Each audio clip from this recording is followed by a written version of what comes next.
हैदराबाद शहर के बोडपल के मेडिपल्ली बालाजी हिल्स इलाके में दिल दहला देने वाला वाकया पेश आया। एक शौहर ने अपनी हामिला बीवी को बेदर्दी से कत्ल करने के बाद उसकी लाश के टुकड़े टुकड़े कर दिए। विकाराबाद जिले कामारेड्डी गुड़ा की रहने वाली 22 साल स्वाति और महेंद्र ने चंद बरस कबल मोहब्बत की शादी की थी। दोनों बोडुपल के बालाजी हिल्स कॉलोनी में मुकीम थे।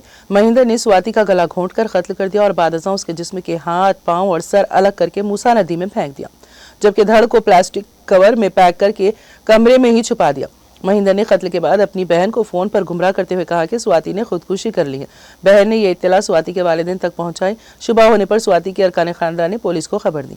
इत्तला मिलते ही पुलिस वहां पहुंची और मुलजिम महेंद्र को गिरफ्तार कर लिया। पुलिस कत्ल की असल वजूहात का पता चलाने के लिए जांच कर रही है।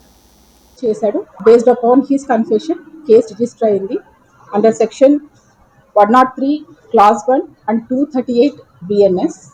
Old IPC అయితే 302 IPC and 201 IPC. ఈ సెక్షన్స్ కింద as of now case register అవడం జరిగింది.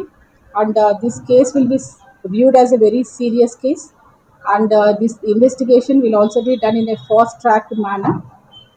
దీనికి కావాల్సినటువంటి క్లూస్ టీము, అదర్ ఏదైతే ఫోరెన్సిక్ ఎక్స్పర్ట్ ఉన్నారో ఇవన్నీ కూడా వాళ్ళ హెల్ప్ తీసుకోవడం జరిగింది. ఆ ఎవిడెన్సెస్ అన్నీ కూడా అవన్నీ కూడా మనము కలెక్ట్ చేశాము.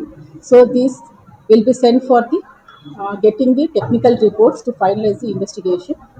ఇప్పుడు ఎప్పుడైతే మనం ఆ రూమ్లోకి వెళ్ళి చూసామో, it is just like only the body of the human is remain.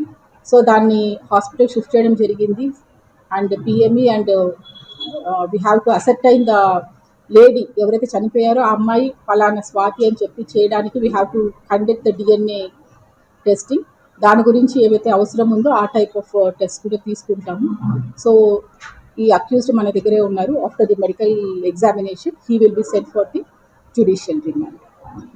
So and inspector Govind Reddy Vedipalli and his team చాలా చాకచక్యంగా ఇదంతా కూడా ఎక్కడ కూడా ఎవిడెన్సెస్ ఎక్కడ కూడా పోకుండా పకడ్బందీగా ఎక్కడెక్కడ ఏవేవి ఉన్నాయో అవన్నీ కూడా మనం వీడియోగ్రాఫ్ చేయడం ఏంటి, కోర్టుకి ఎలా టెక్నికల్ ఎవిడెన్సెస్ మనం ప్రూవ్ చేయాలను ఆ విధంగా అన్నీ కూడా కలెక్ట్ చేయడం జరిగింది. సో ఫర్దర్ రిపోర్ట్స్ వచ్చిన తర్వాత ఎంత త్వరగా మేము దీన్ని రిపోర్ట్స్ తెచ్చుకొని ఫైనలైజ్ చేసి ఛార్జ్ షీట్ వేస్తాం.